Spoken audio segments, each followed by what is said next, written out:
Այս ընտրություն համարել է շռայլությունը։ Ժամը 10:30, 11-ին զինվորներն չեն քվեարկում։ Ու ընդդիմությունը չանցավ, չեմ ասում ապօրինի, բայց կտրուն գործողությունների։ Եթե ընտրությունները գնար օրինական, այսօր Հայաստանի վարչապետը կլեր Սամվել Կարապետյանը։ Նիկոլ Փաշինյանը որպես հայրենիքի գող հիմա էլ գողացել է մեր ժողովրդի իշխանությունը հերթական անգամ։ Դիմադիր հատվածը փորձում է ճգնաժամը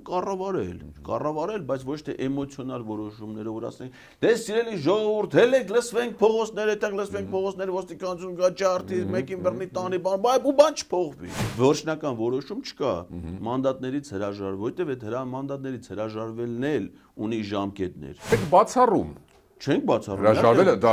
չի որ դա դրված է մի կողմ։ Չէ, տարբերակ է, այսինքն տարբերակ է, որը պիտի քննարկի, բայց պիտի հասկանանք, այդ հրաժարվելը մեզ ինչ է տալի, երկրին ինչ է տալի։ Հիմա այս փուլում մանդատից մերժել, չեմ ասում դա ճիշտ է, չէ՞, իրավաբանորեն նշանակում է Նիկոլ Փաշինյանին տալ 5 տարվա քարտ բլանշ։ Ասել որ 5 տարի եղբայր, քեզ անհանգստացնող չի լինելու։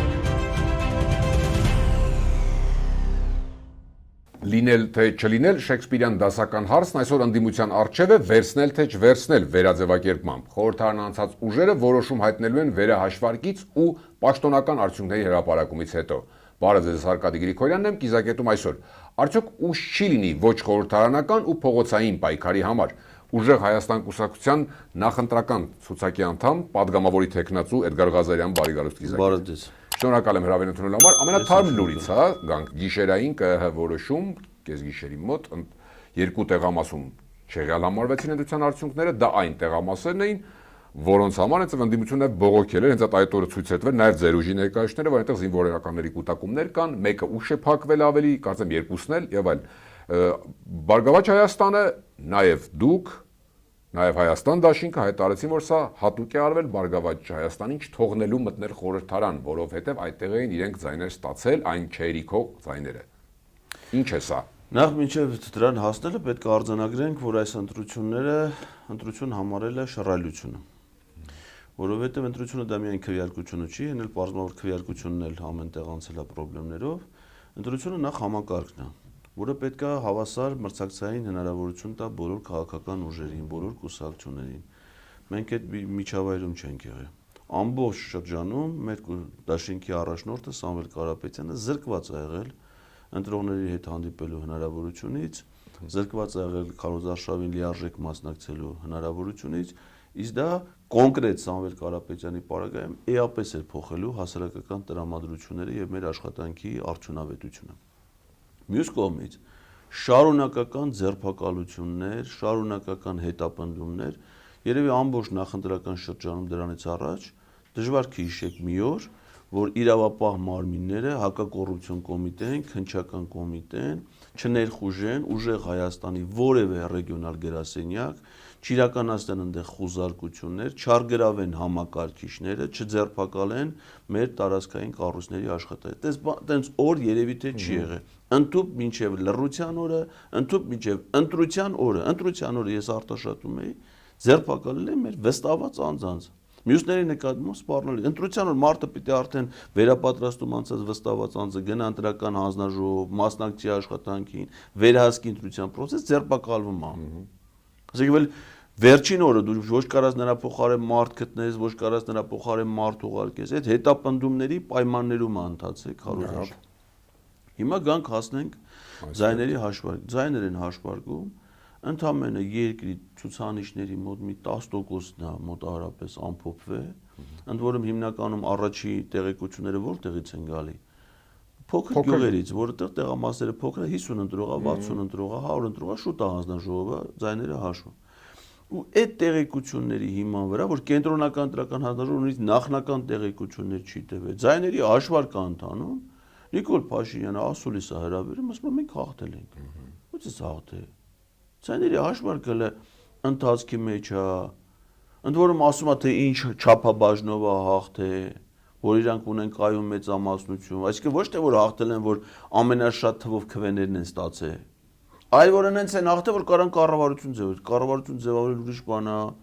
առավել թվով ձայներ ստանալու ուրիշ բան է, չէ՞։ Այդ ու որ դու գիտես։ Այսինքն նշանակում է, որ իրանց ընտրությունների արդյունքները, քվեարկության արդյունքները չի հետաքրում։ Ինքը իշխանություն է, զավթում։ Տոնում են արդեն, մի բան, որը չկա։ Ընդ որում իր այդ հայտարարությունից հետո եւ վստահ եմ դուք եք հետեւել, բոլորս էլ հետո այդ գործի վրա ենք, հետեւում են կենտրոնական ընտրական հանձնաժողովը լայվ ռեժիմով ցույց էր տալի այդ դիագրամը ձայների փոփոխման, չէ՞։ Ու ինչն էր տրամաբանությունը, որ ԿՊ-ն սկզբից առավել շատ ձայներ էր, ասենք սկսեցին 50 քանի տոկոսով, 58, հետո սկսեց իջնել։ Այսինքն տենդենսը դրանա, որ ինչքան ավելի շատ են հաշվում, այնքան իրանցը պակասում է ի հաշիվ մյուս քաղաքական ուժերի, հիմնականում ուժեղ Հայաստանի, Հայաստան Դաշինքի ԲՀԿ-ի, դրանցը բարձրանում է, սրանց սկսում է իջնել։ Մեկ էլ իր հայտարարությունից հետո կենտրոնական ընտրական հանձնաժողովի լայվ ռեժիմը դադարում է մի քանի ժամ, ու դրանից հետո սկսում է նորից այդ process-ը, այնց ոնց որ ինքը նախապես ասել է։ Ու մենք ինչ ունեցանք նաև, որ հայտարարեց կենտրոնական ընտրական հանձնաժողովի նախագահը, որ շեմ հաղթահարում են այս պահի դրությամբ, իսկ ձայների հաշվարկի ընդունությամբ 4 քաղաքական ուժ, այդ թվում Բարգավաճ Հայաստան կուսակցությունը։ Ու արդեն շատ մարդիկ, ովքեր ընտրական օրենսգրքին ծանոթ են, սկսեցին մտածել, որ եթե ԲՀԿ-ն էլ է շեմ հաղթահարում,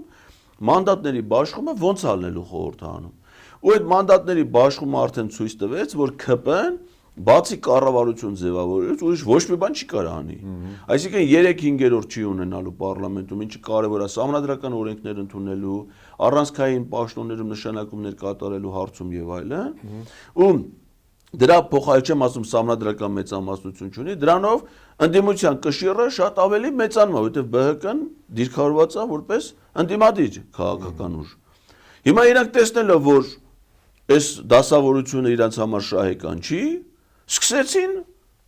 process-ներ ԲՀԿ-ի նկատմամբ։ Հետո հայտարարեցին, չէ, 4 չի, 3,996 է, որը ընդամենը 50 ձայնի պակաս է։ Հետո ձայների վերահաշվարկով պարզվեց, որ չէ, մարդիկ քվեներ ստացել են, չեն հաշվել իրանց վրա։ Որպեսզի դա չստանան, սկսեցին այդ անվավեր քվեաթերթիկները սարքել վավեր, դե ձայների հաշվարկը դիտում է վավեր քվեաթերթիկները, չէ՞, իսկ այս ընտրություններին աննախադեպ անվավեր է։ Նախորդին եղել է մոտարապես 4500 անվավեր,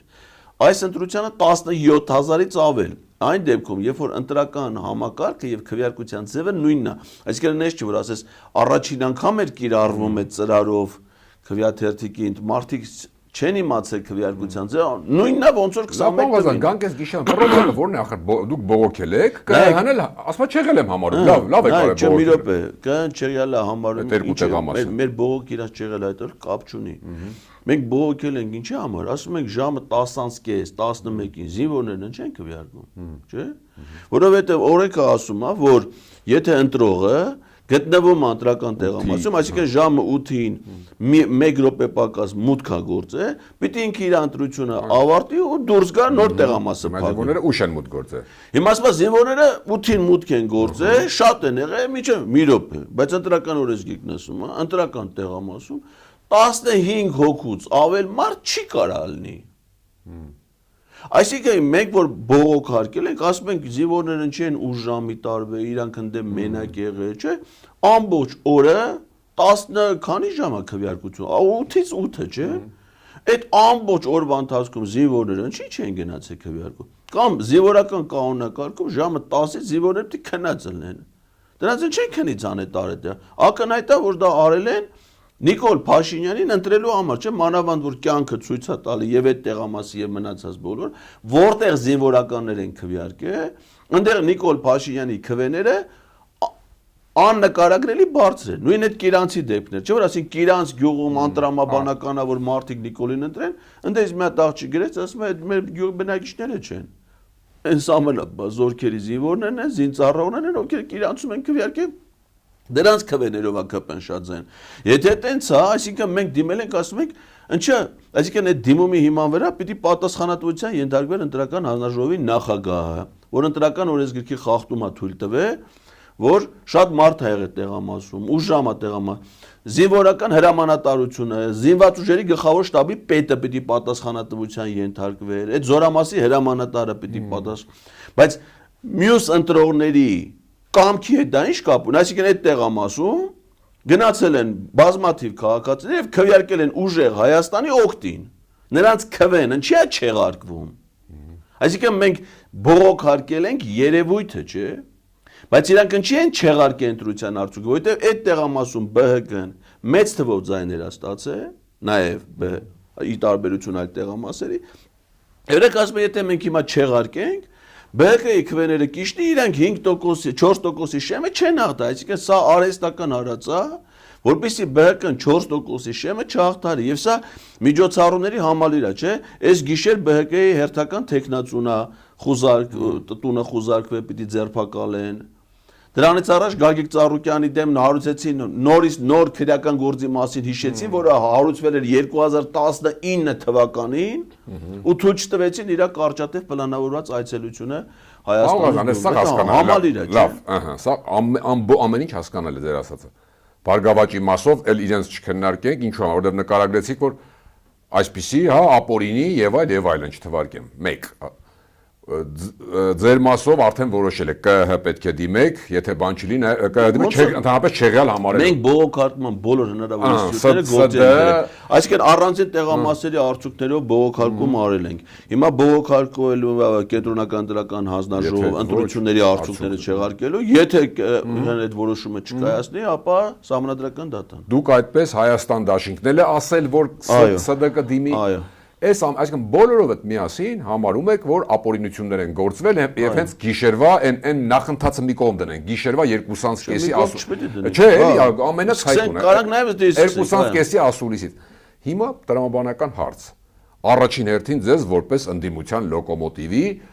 ուժի, որը հայտարարում որ հաջորդ վարչապետը Սամվել Կարապետյանն է, հիշում եք B պլանի մասին հարցերին չեք պատասխանում, բոլորը ասում եք չկա նման բան։ Հիմա այդ ընտրողը մարդիկ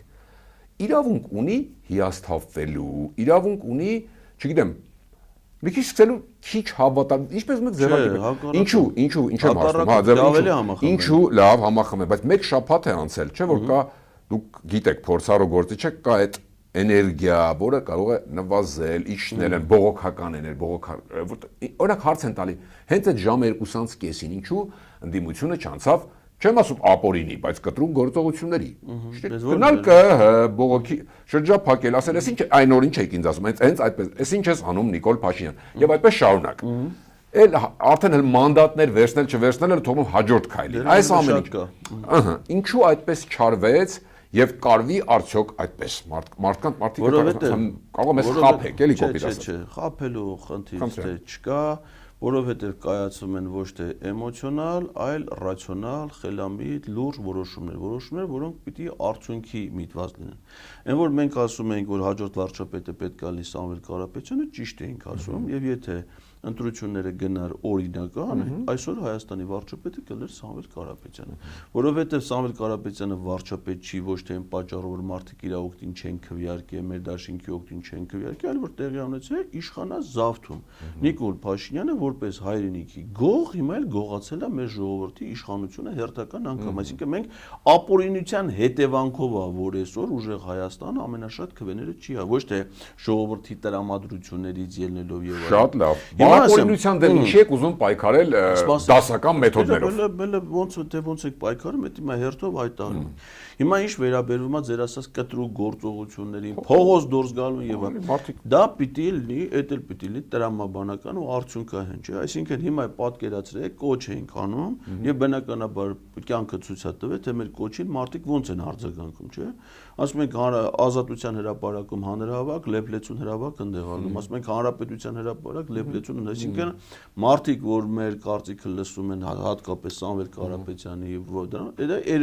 դա հատկապես իրենց քվեն պաշտպանելու խնդիր կա, սա ուրիշ դեպք է։ Բայց այդ փողոց դուրս գալը, չէ՞, մարդած նաև պիտի հասկանաս, մարդուն դու դրանով նաև անհանգստություն ես պատճառում, մարդուն դու դրանով նաև վտանգի տակ ես դնում, որովհետև իշխանություններ պատահական չի քնած չի, չէ, իրանք էլ իրանք ուժերն են կենտրոնացրած ամբողջ ոստիկանությունը զորքը թիվ 1-ի տակ պահում են, չէ, որ անել են։ Հիմա ասենք թե մեկ մեր կողմնակիցներին կրակի մեջ գցելու եւ արդյունք չունենալու իմաստը որ էներգիա ենք բանանում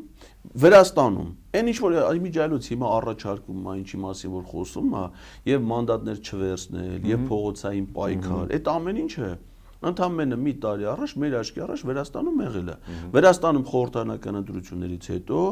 ընդդիմությունը չընդունեց այդ ընտրությունների արդյունքները, մանդատներից հրաժարվեցին բոլորը եւ դուրս եկան փողոց։ Գիտեք ինչքան մարդեր դուրս եկել փողոց։ 400,000 400,000 մի քանի օր շարունակ կրակենով Շվարցնեգերը պետք կալոր բաները ինչ ես ասես կրակում են իրար վրա հիշեք էլի այդ բաները չէ Եվրոպական միության անդամ երկրների արտաքին գործերի նախարարներ էին եկել Վրաստան փողոցային երթերն էին առաջնում Վրաստանի նախագահներ առաջնորդում փողոցային հետո ինչ եղավ հիմա Վրաստանի վարչապետ իշխանությունն են փոխել Մենակով իշխանությունը ով առավել քվեներ ստացել է նստել է պարլամենտում ընդդիմություն չկա վարչապետը կա հանգիստ իրանց համար աշխատ այսինքն արդյունք չի տվել չէ՞ Ինչ անել Այս կողմից լավ փակուղի չի բանվարել դուք վստահում եք այսօր ԿՀ-ի համարակ Չէ ոնց բավոր վստահում եք բայց կողմը փողոցայինն էլ ասում եք չի բա ինչ փակուղի չեղավ Չէ ընդհանուր առմամբ ճգնաժամ է դրանը ոչ մի բան հիմա այս ճգնաժամային իրավիճակում Ում համար է ճգնաժամ Բոլոր երկրի համար բոլորս ճգնաժամի մեջ ենք այսինքն թե միայն ընդդիմության ու ընդդիմադիր հատվածի Չէ ինչի ընդդիմադիր հատվածը փորձում է ճգնաժամը կառավարել բայց ոչ թե էմոցիոնալ որոշումներով որ ասենք դե սիրելի ժողովուրդ հելեք լսվենք փողոցներ այդտեղ լսվենք փողոցներ ոստիկանություն գա ջարդի մեկին բռնի տանի բան չփողվի այսինքն հիմա առանց այդպես ամբողջ ժամանակաշրջանը մեր այս երեկել Ուժեղ Հայաստանի Դաշինքի падգամավորության տեխնացուի նկատմամբ կայացվել է կալանքի որոշումը, օրական, չէ։ Հիմա ասենք թե եղածներ, ասենք տանենք են մեր արդեն ոչ թե թիմակիցներին, падգամավորի տեխնացու շտաբի, այլ ընտրողներին, սաղին լսնենք կրակի բերան։ Ու արդյունքը չունի, էդի խոմ պայքարը տես չի լինում։ Բա ի՞նչ։ Հիմա նոր ասում եմ, ճգնաժամային իրավիճակում պետքա կառավարել հնարավորինս խելամիտ լուծումներով նվազագույն վնաս տալով։ Այդ ճգնաժամը ստեղծել է իշխանությունը, ինքն էլ է դրա մեջ։ Բոլորս ամեր ամբողջ երկիրը ճգնաժամի մեջ է։ Հիմա մենք պիտի փորձենք խելամիտ որոշումներով այդ ճգնաժամը հաղթարենք եւ մարդկանց մոտ հիմա ոչ թե պետք է լինի հիասթափություն, այլ հակառակը հետագա պայքարի նկատմամբ ոգևորություն։ Որտեղ է պայքարը, դա այն հասնում։ Խելամիտի մեջ մտնում է ԱԺ գնալը։ Ուղղակի գիտեք ինչ, մեր ընկալումների մեջ մենակ պայքարը ասոցացվում է դրա հետ, որ պետք է լինենք փողոց գոռան ելույթ ունենանք, չէ՞։ Այդ դրանից սաղ եղել է։ Հայաստանում ինչքան փողոցային պայքար է եղել։ Հայրենիքի փրկության շարժում է եղել, դիմադրության շարժում է եղել։ Դաժե ես իմ մենակով ելել եմ անդրել անկախության շարժում։ Բանը, բայց այդ դրանց մեջ ամենամեծը իր ծավալով ընդգրկումով եղել է սրբազան պայքարը, չէ՞։ Այնքան մարդ որ Բագրատ Սրբազանը Դե տարբերությունը որը կարող է հիմա կես միլիոնից ավել մարդ կա համախումբ ընդդիմության թիկունքում բոլորիդ։ Բայց մեր ընտրողները ովքեր են, նրանք են ովքեր սրբազան պայքարի են, չէ՞, նաև մասնակցել, այսինքն ընդդիմադիր հիմնականում տրամադրություն ունեցող։ Հիմա Բագրատ Սրբազանին հաջողվել է ստեղծել ամենամեծ, ամենաընդգրկուն ժողովրդական շարժումը։ Դա արդյունք տվել է Դե պարլամենտում որ աջակցեին կտար։ Բայց դրա համար հիմա ասում ենք հասկանանք, այս պարլամենտում մենք ներկայանանք թե չներկայանանք, ներկայանալուց ինչ տրամաբանությամբ ներկայանանք, ինչ գործողություն։ Ներկայանալը չի բացառում, չէ՞, ազնիվ խոսեք։ Քննարկվում է, այսինքն հետ եմ ասում, հիմա ձեր ուժի անունից եք ասում դա։ Ես դա ասում եմ որպես այդ ուժի ասում եմ, որ հիմա վերջնական որոշում չկա մանդատներից հրաժարվել, որտեղ այդ մանդատներից հրաժարվելն էլ ունի ժամկետներ։ Կարելի է հրաժարվել հիմա, չէ՞։ Կարելի է հրաժարվել 2 ամիս հետո։ Կարելի է հրաժարվել այսինքն այդ հրաժարման մասին որոշումն էլ ունի ժամկետներ։ Հիմա պիտի հասկանալ, որ էտապում է ճիշտ, չէ՞։ Օրինակ չեք բացառում։ Չենք բացառում։ Հրաժարվելը դա չի որ դա դրված է մի կողմ։ Չէ, տարբերակ է, այսինքն տարբերակ է, որը պիտի քննարկվի։ Ընդ որում Այդ պիտի քննարկվի նաև մյուս քաղաքական ուժերի հետ։ Որ միասին լինի, որ արդյունավետ լինի։ Տրամաբանությունը դա է ուշում, այսինքն եթե հիմա մենք մանդատներից հրաժարվենք, Հայաստան խմբակցությունը չհրաժարվի։ Այսօր Հայաստանը կոպիտ գցել էր բան, հա, ասել էր ուժը շատը դուք եք։ Տրամաբանական, ոնց որ ասենք, մինչև հիմա էլ հակառակն է եղել, չէ՞, միշտ պատիվ ունեմ խմբակցությունը, որոշումները կայացնում, քանի որ դոմինանտ ուժը դիմադիր է, դա տրամաբանը, բայց եթե պիտի միասնական որոշումներ, որը տրամաբանությունն է ուժում Նախ մենք պիտի հասկանանք, թե միասնաբար քանի հոգով պիտի կա։ Հələ Բարգավաճ Հայաստանի ճակատագիրն է քննարկվում։ Հələ մենք չգիտենք բերական գալու է թե չի։ Պետք եմ ասում, որոշումներ կայացնելուց պետք չի շտա։ Հիմա օրինակ շատ մարդիկ կան, ու շատ չեն, կան որոշ մարդիկ, որը կարծիք է, բան չունեմ ասելու։ Էմոցիոնալ ասում են, Հրաժարվեք այդ մանդատներից, կարեք նաև հրաժարվեք, բայց պետք է հասկանանք, այդ հրաժարվել է մեզ ինչա տալի, երկրին ինչա տալի։ Բայց հրաժարվել է ինչա տալի, ասենք ազգային ժողովում ինչպես պայքար, չէ՞, դուք էլ եք օրինակ բերում 5 տարի ըստ էության նախ ոչ մի բան չստացվեց։ Այո, չստացվեց ինչի, չստացվեց որոշակի դիրքավորման, որոշակի գործողություններ։ Հիմա մենք արդեն գիտենք, չէ՞, թե ինչ գործողություններն են պարլամենտում, որոնք արդյունավետություն չեն ունեցել։ Բնականաբար հիմիկվա մեր գործողությունները պլանավորելուց պիտի մենք փորձենք դրանցից խուսափել, չէ՞, այսինքն այլ տակտիկա ընտրել, այլ ռազմավարություն ընտրել, եթե գնում ենք պարլամենտ։ Եթե գնում եք օրինակ 1 տարի հետո impeachment կարող է անեք, հա։ Հիշենք 8 հոգու մասին Նարեկ Կարապետյանի հայտարարությունը, դա ինչ է նշանակում։ Դա այս նշանակում է, որ պարլամենտ գնալ նշանակում է ունենալ մի շարք հնարավորություններ, որ եթե դու չես գնում հիմիկվանից ինքդ քո ձեռքերը կապում ես, քեզ զրկում ես այդ հնարավորությունը։ Մենակ անվստահությունը չի։ Ասենք պատկերացրեք մի տարվա ընթացքում նույնիսկ ավելի շուտ քան մի տարին։ Ասենք ես աշուն։ Պարզա չէ հիմա հայ-ռուսական հարաբերությունները ինչեր է զարգանում։ Պարզա չէ որ մեզ հիատամից ոնց որ հասկանում եմ էսը հանելու են Հայաստանից ոչ մի ապրանք ընդդեմ չի գնալու, ռուսները մատակարարումներ չեն անելու, ինչա սպասում Հայաստանին, արդեն այդ ծիրան արտահանողները, չգիտեմ, գնացել են Գևորգ Պապույան հետ հանդիպել են ու հիասթափված դուրս են եկել։ Դրանք սովորական մարդիկ չեն, դրանք ասենք մի բաժակ ջուր չեն կորցնում։ Դրանք իրաց ամբողջ ունեցածն են կորցնում։ Պարզա չէ, այդտենց հիմա սկսելու են 100,000-ավոր մարդիկ կորցնի։ Նիկոլ Փաշինյանն ինչքան էլ ասի արտասահմանցի տուրիստը, որ գալիս է Հայաստանում ծիրանաուտում, դա արտահանում է։ Դա արտահանման միայն իր տնտեսագիտական տեսությունն է։ Էդի արտահանում չի։ Եվրամիություն դե տանում է։ Ձեռը առնում է, չէ՞ ինչ Եվրամիություն տանել։ Ասենք Լիտվա երկու բուկետ ծաղիկ, մի քանի հատիկ $5,000 ծաղիկ են ուղարկել, պարզա չէ՞ չի, առը թափել են այդ ում գերեզման են տարել դրել ծաղիկը։ Ընդամենը այդ քաղաքական բանը անելու համար այդ իրական տնտեսության մեջ այդ արդյունքը չկա։ Հիմա պատկերացրեք ժողովրդական մեծ ցասում առանց մեր միջամտության։ Վարչապետը հրաժարական է տալի ինչ որ հասարակական ճնշումների արդյունքում։ Ըստ ազգային ժողովի կանոնակարգի պիտի խորհրդանում գտնվող խմբակցությունները առաջադրեն վարչապետի թե եթե ինքն հրաժարական տալեն։ Ու ասենք ենթադրենք ընդ միայն ԿՊ-ի խմբակցությունն է։ Ընդդիմադիր որևէ այլ խմբակցություն չկա, զրկված են վարչապետի տեխնացու առաջադրելու հնարավորությունից։ Հիմա ուզում եմ հասկանամ, իմաստ կա, ի սկզբանե զրկես քեզ այդ հնարավորությունից։ Այդ չեմ ասում, որ 1 տարի հետո կառավարության կազմավորումից կա նրան անվստահություն հայտնելու հնարավորություն, որը պիտի անեն նախ տրամաբանությունը ուժում է, ընդդիմադիր խմբակցությունները նախաձեռնեն։ Եթե իրանք ընդ չեն, նշանակում է նախաձեռնություն չի կարող լինի, չէ՞։ Դուք ասում եք ԿՊ-ից միանա 8 հոգի են 10, դա պետք է նախաձեռնություն լինի, եթե այսինքն հիմա այս փուլում մանդատից մերժել, ես չեմ ասում դա ճիշտ է, չես ալի, իրավաբանորեն նշանակում է Նիկոլ Փաշինյանին տալ 5 տարվա քարտ բլանշ։ Ասել որ 5 տարի եղբայր, քեզ անհանգստացնող չի լինելու։ Ոչ քո հրաժարականից հետո տեխնացու առաջադրող ալելու, ոչ քո անվստահությունը պահանջող ալելու, ոչ քեզ թթու խոսք ասող ալելու։ Վզավթել ես իշխանությունը, գնա նստի 5 տարի կյանքը դու։ Բաղազան, լավ, այս սցենարն ենք։ Դիմեցիք ԿՀ մերժեցին, դիմեցիք ՍԴ մերժեցին։ Հաջորդ քայլը արդեն մտածել եք, այսինքն հաջորդ քայլը որն է, գնալ խորհրդարան եւ անել ներսում պայքար, թե դուրս գալ փողոց, զուգահեռ անել։ Մերժը, դեռ պիտի քննարկեք, ես կարծում եմ, որ իմ կարծիքը եթե շտապելով ասեմ, դա համադրությունն է այդ հնարավորությունների, որովհետեւ այդ հնարավորությունից զրկելը, նորից եմ ասում, կանաչ միջավայր է ստեղծում իրան 5 տարի ազատ գործելու համար։ Կյանք իրենք պիտի դատար կաթողները կդնեն, կնստեն։ Ընտրական օրենսգիրքը չի նախատեսում, որ ենթադրենք մենք մանդատներից որ հրաժարվենք, ուրիշ քաղաքական ուժ դա կվերցնի։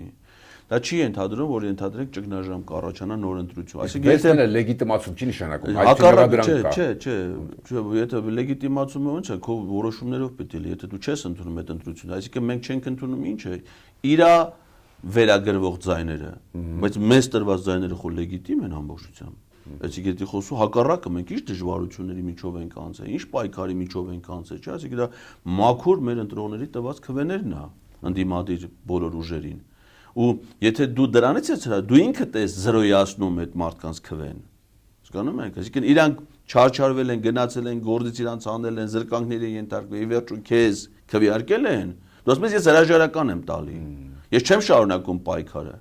Մենք նոր իրավիճակի հետ գործ ունենք, ընդ որում այդ նոր իրավիճակում Նիկոլ Փաշինյանի դիրքերը ավելի թույլ են։ Չէ, ասենք նախորդ խորհրդանի համեմատ, երբ որ ինքը սահմանադրական մեծամասնություններ, հիմա իր դիրքերը ավելի թույլ են։ Ինքը հո գիտի, որ ինքը կեղծիքներով է իշխանություն զավթը։ Հիմա կանգնել է կառավարությունը այդ լկտիությանը պետքա պատասխան տրվի, հələ ես հուսով եմ առիթը կլինի մենք դեմ դիմաց կանգնենք։ Չէ նշանակում ընդդիմադիր ուժերը ընտրակաշառքով են։ Բոլորը, բոլոր ձայները, Այսինքն դու այդ ինչ ես խոսում։ Այդ ինչ ես, այսինքն դու մեր քաղաքացիներին 100,000-ավոր քաղաքացիների սարքում ես կաշառակեր, ասում ավելի լավ է, չվերցրեք մանդատները ու այդ ձեր ընտրակաշառքով միել եկեք։ Ուրեմն մանդատները կվերցնենք թե չէ, ինքը չի որոշելու։ Այդ որոշումը կայացնող կա, Աստված այդ որոշում կայացնողին ջանսაღություն երկար կյանք կտայինքներ այդ որոշումը կայացնի, ու ինքը այդ որոշումների հետևանքները ամեն օր զգալու է։ Եվ վերջին հարցը, մեկ շաբաթ է գրեթե անցել, դուք վստահ եք, որ եթե կարիքը լինի, օրինակ Կիրակի հայտարարությունից հետո պաշտոնական արդյունքները, որոշեք երկուշաբթի մարդկանց փողոց հրավիրեք, կգան թե չէ։ Կա այդ էներգիան։ Պարոն Գրիգորյան, այդ էներգիան ես նախ ասում եմ, իմ տպավորությամբ ես դա չեմ զգում։ Իմ տպավոր, կարող է սխալվում եմ, որովհետև այդ էներգիան որոնում է, ոչ մեկը ոչ մեկի կոչին, խոսքին չի սպասում։ Էդի ինքնաբուխ ալում։ Էդի բան չի էլի, համերգ չի, որ ասես, էս ինչ օրը հանրապետության հրապարակում նախատեսում է համեր, օրինակ մեր հանրահավաքները, նաև մշակութային բաղադրիչ, ասենք հանրահավաք են գրավել, այնտեղ ելույթներ են լինելու, այնտեղ համերգ ալնելու, ես Սոֆի Մխիյաննայի երգեր, չէ՞։ Մարդկանց հրավիրում ես, իրանք է գալիս են հետաքրքիր է եւ միջոցառումը, եւ ելույթները, եւ համերգը։ Երբ որ ձեր ասազնալում պայքարի էներգիանում, էդի ինքնաբուխալում, էդի ոչ մեկ չի որոշում։ Երբ որ 2022 թվականի սեպտեմբերի 13-14-ին ազգային ժողովի դիմաց 50,000 մարդ հավաքվեց։ Մեկը կոչ արել էր, որ եկեք հավաքվեք ստեղ։ Ես դրանից մի օր առաջ գիշերնել էի մնացի ազգային զոհվածին ծառայողների ծնողների հետ։ 15 հոգի էինք։ Հետո ո՞նց էլա որ ընդեմ միանգամից 50,000 մարդ եղավ։ Մեկը կոչ արել էր, որ գա։ Ինքնաբուխ մարդիկ հավաքվեցին, չէ։ Ուզում եք ասել, ձեր ընտրողները, ուզում եք ասել, որ ձեր ընտրողները հիմա համահունչ են ձեր գործողություններին, ճիշտ եմ հասկանում։ Եթե ինքնաբուխ դուրս չեն գալիս, հետևում են ձեզ։ Բայց այնով որ ուզում է դուրս գա, կարա նաև դուրս գա, չէ։ Հələ որ ինքնաբուխ որևէ մեկը դուրս չի եկի, այսինքն նստել ասել դու ես արա, դու ես արա, դու ես, դա չի լում։ Մարդիկ նաև իրանք են սեփական իրանց էներգիան գեներացնում։ Առայժմ այդ տրամադրությունը ես չեմ տեսնում։ Եվ դրա պատճառներից մեկը նաև այն ապաթիկ մթնոլորտն է, որը ստեղծվել է եւ ցավոք սրտի որոշ մարդիկ էլ դա այդ ապաթյան են զարգացել։ Օրինակ իմ մոտ հիասթափության ոչ մի տրամադրության փոփոխություն չկա։